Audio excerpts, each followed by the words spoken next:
සමහර අය ඉන්නවා උඩින් පෙන්නුවට සපෝට් කරනවා වගේ. ගමන කඩාකප්පා කරන්න කකුලෙන් අදින්න ඕවට බහින. සමහර අය වචන වලින් අපේ උදව්වට අපේ මේවකට කරනවා වගේ කරන්නේ. හැබැයි ඒක නෙවෙයි යටිහිතේ තියෙන්නේ. මේක කොහොමද කඩාකප්පා කරන්නේ. එහෙනම් ගොඩ දෙනෙක් ඉන්නවා. කවුරුත් කියන කිසිම කතාවක් අහන්නේ. තමන්ගේ ගමන තමන් යන්නේ. ඒ යනකොට ඉතින් එක එක අභියෝග එනවා. ඒවට මුහුණ දීලා යන එක අපේ වැඩ. ගමන යන තාක්කල් ෆේල් කියලා එකක් නෑ.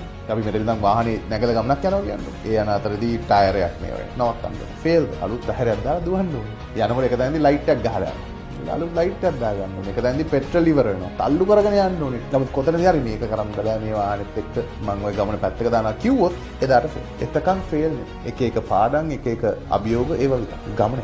කවදාවත් ගමන නවත්තන්න එපා කවුරු මොනවා කිව්වොත්. මොකද ඔය කියන කට්ටියම තමන් මැච් එකක් ගැහුවට පස්සේ පිටිපස්සෙන් පාට ආදරේට නෙවෙයි මට ආදරේට නෙවෙයි අපෙන් ගන්න පුළුවන් ප්‍රයෝජනය ගන්න හරි පිටිපස්සෙන්